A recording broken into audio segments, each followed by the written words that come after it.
Conozcamos la Biblia con el padre Claudio Doglio.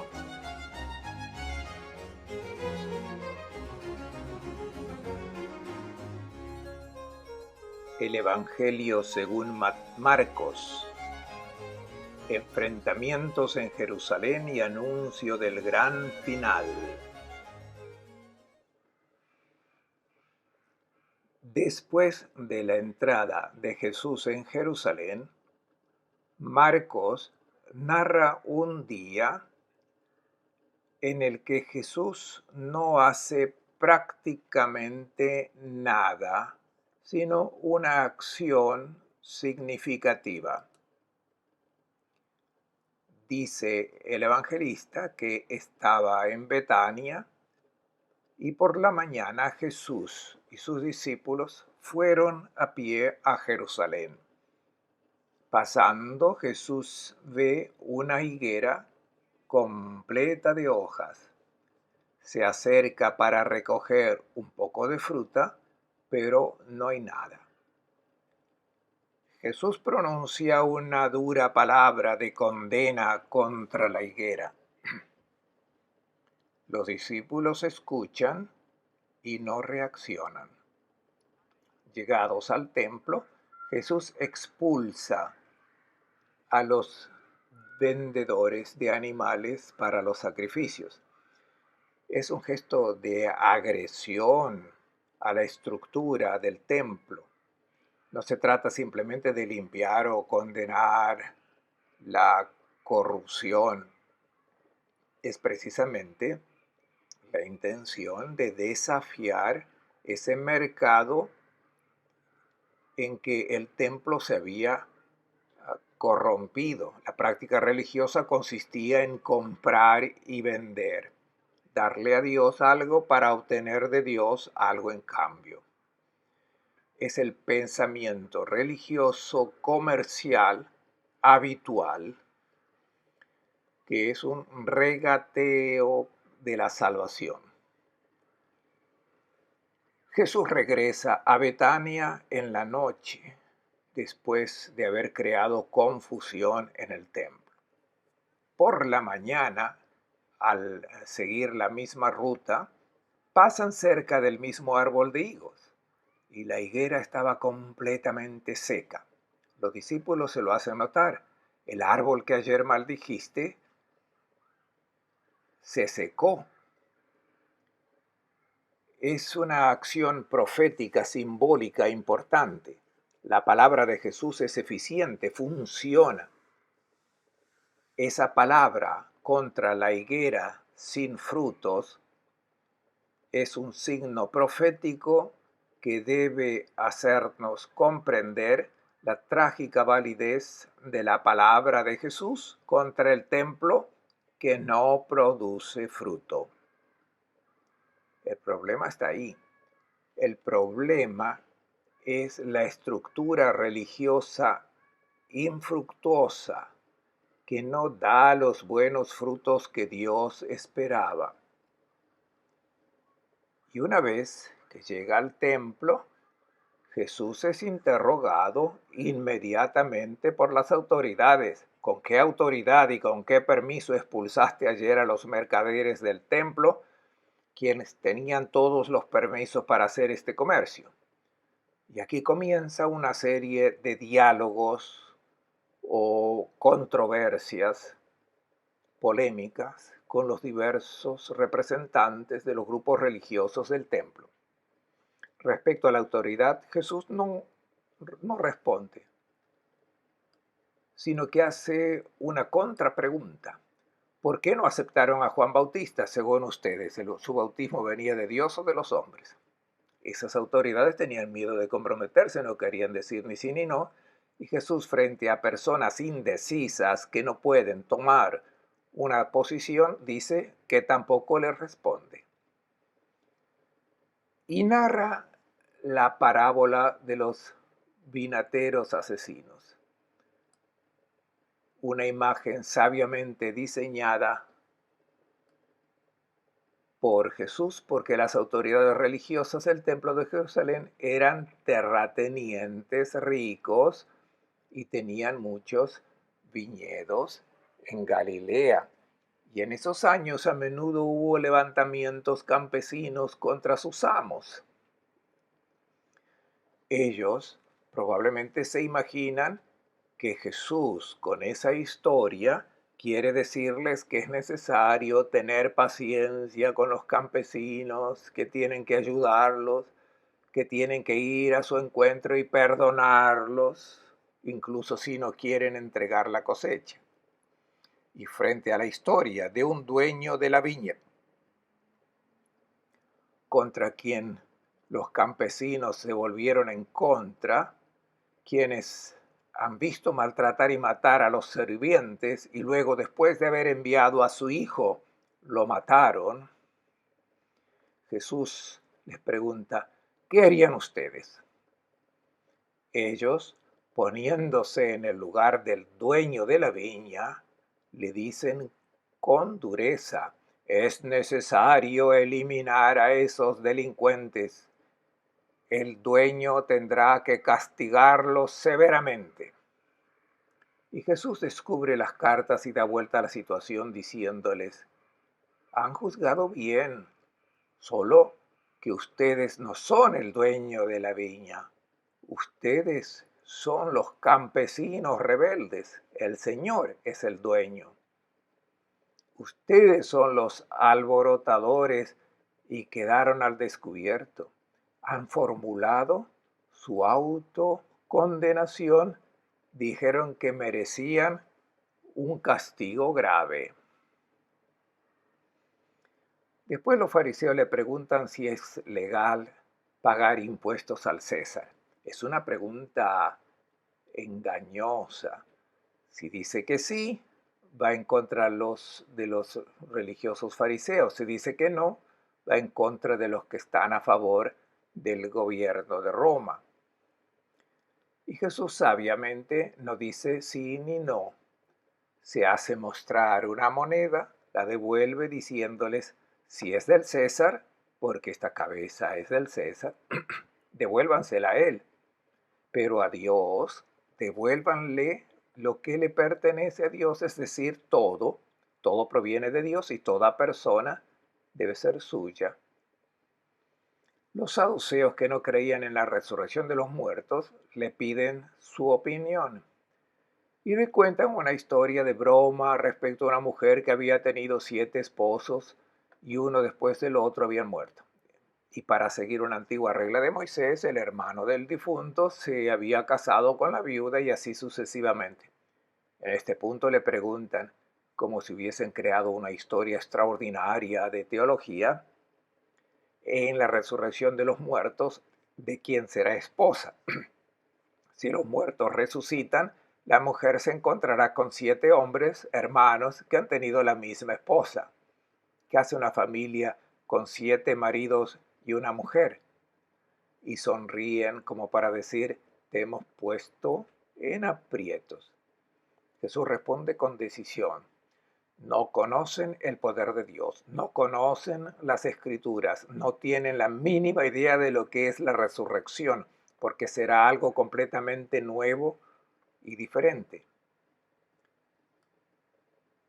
Ustedes piensen en una transposición a otra dimensión de la misma vida terrena, pero con la resurrección seremos completamente nuevos y las relaciones familiares serán las mismas, pero completamente transfiguradas. Y demuestra con una cita del Éxodo que Dios es el Dios de los vivos y no de los muertos. Están muy equivocados.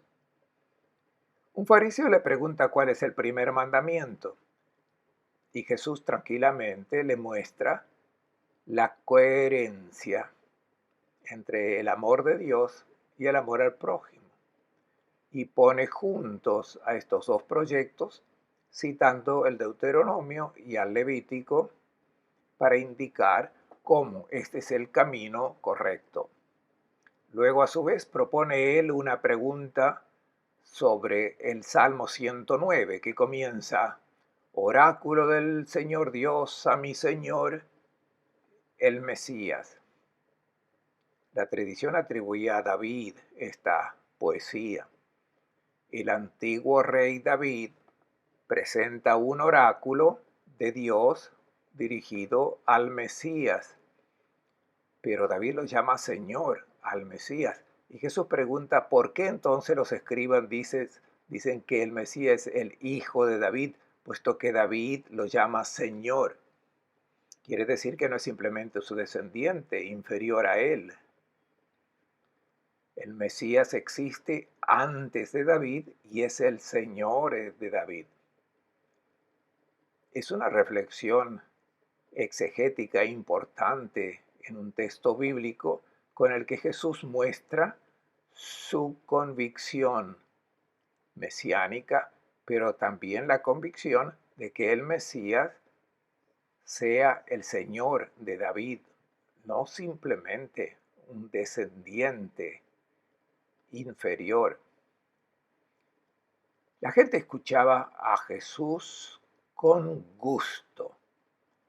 Jesús se sienta frente al tesoro del templo y advierte a los discípulos: cuídense de los letrados, les gusta pasear con largas túnicas, que los saluden por la calle, buscan los primeros asientos en las sinagogas y los mejores puestos en los banquetes. Con pretexto de largas oraciones devoran los bienes de las viudas. Es una reprensión muy fuerte contra estas autoridades judías del templo, y una acusación grande que hace Jesús es la de devorar los bienes de las viudas, es decir, utilizar sistemas con los que se apoderan de los bienes de los pobres. Por ejemplo, una mujer viuda, por lo tanto sin protección social, sin defensas, que es explotada por esta estructura religiosa. Y justo cuando está hablando, ve a una mujer que arroja unos centavos en el tesoro del templo. En general, los predicadores elogian a esta viuda y dicen que Jesús felicita a la mujer. De hecho, en el texto no parece que sea un elogio. Jesús no felicita a la mujer porque ella dio dinero al templo. Todo el contexto es contrario a esta idea. Jesús no está absolutamente a favor de dar dinero para mantener la estructura de Jerusalén, del templo de Jerusalén, y muestra cómo esta mujer dio más que todos los demás que eran ricos, que pusieron de lo que sobraban. En cambio, ella ya puso todo. Ese es un caso concreto en que los escribas devoraban las casas de las viudas. Si esa mujer había puesto todo lo que tenía para vivir, esa noche no comió porque le dio el dinero al templo.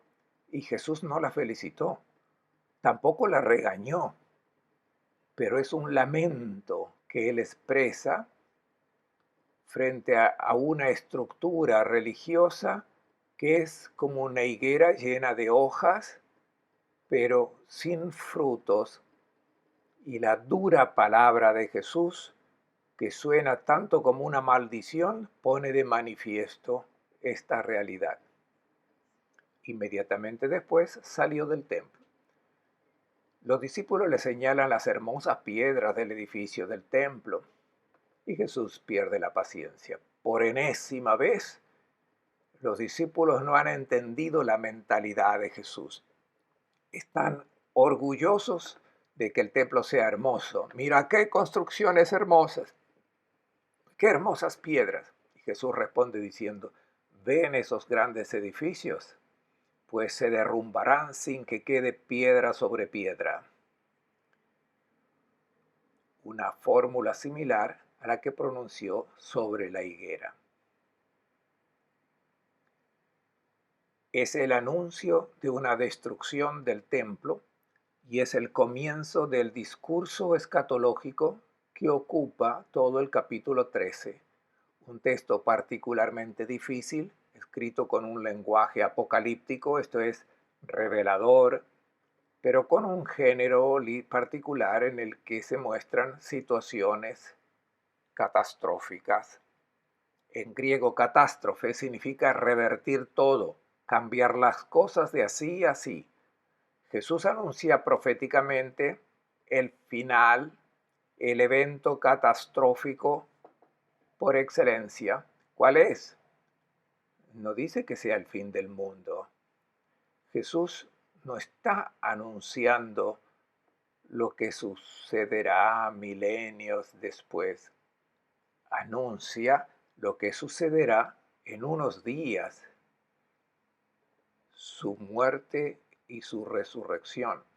La catástrofe fundamental es la muerte de Jesús y su resurrección. Realmente allí se da una inversión radical de todo. El Hijo de Dios es asesinado, pero el Hijo de Dios resucita. Es la aniquilación que da lugar a la novedad. Todo comienza de nuevo. Ante todo, el discurso escatológico se refiere a la pasión, muerte y resurrección de Jesús. Entonces, en perspectiva más distante, está el anuncio de la destrucción del Templo de Jerusalén. Ocurrirá 40 años después. El episodio data del año 30 y en el año 70 las tropas romanas de Tito conquistan Jerusalén y destruirán efectivamente el templo sin dejar piedra sobre piedra. Se cumple 40 años después de esas palabras que Jesús había pronunciado. Los cristianos de Roma, si Marcos escribe a principios de los años 60, tienen los primeros anuncios de esa revuelta que culminará en la guerra judaica y terminará con la destrucción del templo. El arco de Tito en Jerusalén, el arco de Tito en Roma, también representa el despojo del templo de Jerusalén, con los soldados romanos que se llevan el gran candelabro de 7 brazos y se construye mientras Marcos está en Roma, poco después de la muerte de Pedro y la escritura del Evangelio. Se vuelven contemporáneos para los receptores del Evangelio de la comunidad cristiana. La tercera perspectiva es la del fin del mundo. Es la última catástrofe completa.